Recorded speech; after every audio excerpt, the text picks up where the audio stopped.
Good morning. Myself Ketan K. Devadra, in charge head of the department, Mechanical Engineering Department, Vallabh Budhi Polytechnic, Navsari. Today, we'll study the subject from the 5th semester Mechanical Engineering Diploma course, Manufacturing Engineering 3, subject code is 3351903, in which we are going to study the unit number 2, grinding processes. આ યુનિટની અંદર અલગ અલગ topics જે આ પ્રેઝન્ટેશનમાં cover થયા છે એ છે introduction, principle of grinding machines, cutting action of grinding wheel, types of grinding and various elements of a grinding wheel. Introduction. Grinding એ એક એવી મેટલ કટિંગ પ્રોસેસ છે કે જેમાં એબ્રેસિવ પાર્ટિકલની મદદથી મશીનિંગ કરવામાં આવે છે. દરેક એબ્રેસિવ પાર્ટિકલ સિંગલ પોઈન્ટ કટિંગ ટૂલની જેમ વર્તે છે અને આખા ગ્રાઇન્ડિંગ વ્હીલ ઉપર ઘણા બધા એબ્રેસિવ પાર્ટિકલ હોવાથી ગ્રાઇન્ડિંગ વ્હીલને મલ્ટી પોઈન્ટ કટિંગ ટૂલ કહેવામાં આવે છે. The grinding operation is used to finish the workpiece with extremely high quality of surface. વધારે સારી ક્વોલિટીની સરફેસ મેળવવા માટે અને એક્યુરસી મેળવવા માટે ગ્રાઇન્ડિંગ પ્રોસેસ કરવામાં આવે છે.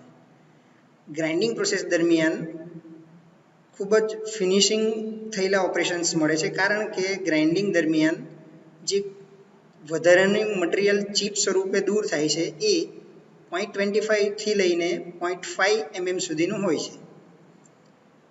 ગ્રાઇન્ડિંગ પ્રોસેસ એ 0.000025 mm જેટલી એક્યુરસી સુધી કામ કરે છે. હવે જોઈએ આપણે પ્રિન્સિપલ ઓફ ગ્રાઇન્ડિંગ મશીન્સ, કેવી રીતે ગ્રાઇન્ડિંગ મશીન્સ વર્ક કરે છે. તો વર્કપીસની સામેની સાઈડ ઉપર એબ્રેસિવ વ્હીલ રાખેલું હોય છે અને બંને વચ્ચે રબિંગ એક્શન એટલે કે ઘસાવાની પ્રક્રિયા થતી હોય છે, જેને લીધે ફ્રિક્શન દ્વારા એબ્રેસિવ પાર્ટિકલ હાર્ડ હોય છે, જે વર્કપીસ ઉપરના સોફ્ટ મટીરિયલને વધારાનું મટીરિયલ તરીકે રિમૂવ કરે છે અને જોઈતો આકાર અને સરફેસ ફિનિશ મેળવે છે. હવે એકચ્યુઅલમાં ગ્રાઇન્ડિંગ પ્રોસેસ કેવી રીતે થાય છે, એ કટિંગ એક્શન કેવી રીતે કરે છે ગ્રાઇન્ડિંગ વ્હીલ, એ જોઈએ આપણે. તો એના માટે એક આકૃતિ દ્વારા આપણે સમજીએ. અહીં આપેલ આકૃતિમાં જોઈ શકાય છે કે ગ્રાઇન્ડિંગ વ્હીલ એ મુખ્યત્વે એબ્રેસિવ કણો, બોન્ડિંગ મટીરિયલથી બનેલું હોય છે. હવે એબ્રેસિવ કણો અને બોન્ડિંગ મટીરિયલના જોડાણ દરમિયાન એમના વચ્ચે થોડી ગેપ જાણી જોઈને રહેવા દેવામાં આવે છે, જે અહીં આકૃતિમાં જોઈ શકાય છે અને પોર દ્વારા દર્શાવેલું છે. અને એની સામેની સાઈડ ઉપર વર્કપીસ આપેલો છે, જે હાલ આકૃતિમાં બતાવ્યા પ્રમાણે એન્ટી ક્લોકવાઇઝ એટલે કે ઘડિયાળના કાંટાની વિરુદ્ધ દિશામાં ગોળ ફરે છે. જ્યારે વર્કપીસ અને ગ્રાઇન્ડિંગ વ્હીલ વચ્ચે રબિંગ એક્શન ઘસારાની પ્રક્રિયા થશે, ત્યારે સૌથી પહેલાં એબ્રેસિવ પાર્ટિકલ જે છે એ વર્કપીસની અંદર એન્ટર થવા ટ્રાય કરશે, જે શિયરિંગ એક્શનને આભારી છે. શિયરિંગ થઈને એ વર્કપીસ મટીરિયલની સરફેસની અંદર દાખલ થાય છે. ત્યાર પછી એનું પ્લાસ્ટિક ડિફોર્મેશન કરે છે. હવે આપણે આગળના સેમેસ્ટરના સબ્જેક્ટ્સમાં જોઈ ગયા છીએ પ્લાસ્ટિક ડિફોર્મેશન કોને કહેવાય, જેને આપણે પરમેનન્ટ ડિફોર્મેશન તરીકે પણ લઈએ છીએ, કે એક વખત વર્કપીસના મટીરિયલના સરફેસ ઉપરથી જ્યારે એબ્રેસિવ કણો અંદર દાખલ થાય છે, ત્યારે એ પરમેનન્ટલી એને ડિફોર્મ કરે છે, એનો આકાર બદલે છે. અંદર દાખલ થયા પછી એ વધારાનું મટીરિયલને એબ્રેસિવ કણો એના બેઝ મટીરિયલમાંથી ફ્રેક્ચર એટલે કે છૂટું પાડે છે અને નાના નાના કણો અથવા નાની ચીપના સ્વરૂપમાં એ વધારાનું મટીરિયલ વર્કપીસ ઉપરથી દૂર થાય છે, જે અહીંયા આકૃતિમાં સ્પષ્ટ રીતે દેખાય છે. તો આ રીતે ગ્રાઇન્ડિંગ વ્હીલની કટિંગ એક્શન કાર્ય કરે છે. મુખ્યના 3 તબક્કા છે. ફરીથી જોઈએ તો shearing action, plastic deformation and fracture. ત્યાર પછી જોઈએ ટાઈપ્સ ઓફ ગ્રાઇન્ડિંગ, કયા કયા પ્રકારે ગ્રાઇન્ડિંગ પ્રોસેસ થાય છે. તો બેઝિકલી 2 પ્રકારની ગ્રાઇન્ડિંગ પ્રોસેસ છે, rough grinding and precision grinding. Rough grinding કે જેની અંદર વધારાનું મટીરિયલ રિમૂવ થાય છે કે જેને એક્યુરસી અને પ્રિસિઝન સાથે એટલું લેવા દેવા નથી, એ ફક્ત વધારાનું મટીરિયલ રિમૂવ કરે છે. જ્યારે પ્રિસિઝન ગ્રાઇન્ડિંગની અંદર ગ્રાઇન્ડિંગ કર્યા બાદ સારી સરફેસ ફિનિશ મેળવવી અને એક્યુરેટ ડાયમેન્શન મેળવવા એ મુખ્ય હેતુ હોય છે. હવે જોઈએ ગ્રાઇન્ડિંગ વ્હીલના અલગ અલગ ભાગો. તો મુખ્યત્વે ગ્રાઇન્ડિંગ વ્હીલ બે ભાગોનું બનેલું હોય છે, એબ્રેસિવ પાર્ટિકલ્સ એન્ડ બોન્ડિંગ મટીરિયલ. એબ્રેસિવ પાર્ટિકલની અંદર અલગ અલગ પ્રોપર્ટીઝ હોવી જોઈએ. એ છે penetration hardness, resistance against elastic deformation. Penetration hardness એટલે જ્યારે પણ એ વર્કપીસ મટીરિયલમાં પેનિટ્રેટ થાય છે, અંદર દાખલ થાય છે, તો એ પોતે એટલું હાર્ડ હોવું જોઈએ કે એ મટીરિયલને સામે ટકી રહે. રેઝિસ્ટન્સ અગેન્સ્ટ ઇલાસ્ટિક ડિફોર્મેશન, એબ્રેસિવનું મટીરિયલ એવું નહીં હોવું જોઈએ કે પોતાનું જ ઇલાસ્ટિક ડિફોર્મેશન થઈ જાય. તે જ રીતે રેઝિસ્ટન્સ અગેન્સ્ટ ફ્રેક્ચર, મટીરિયલ જ્યારે વધારાનું રિમૂવ થાય છે એબ્રેસિવ પાર્ટિકલ દ્વારા, ત્યારે એ રેઝિસ્ટ કરવું જોઈએ ફ્રેક્ચરને, એ પોતે ફ્રેક્ચર નહીં થઈ જાય અને પોતે ઘસાઈ પણ નહીં જાય, રેઝિસ્ટન્સ ટુ વિયર.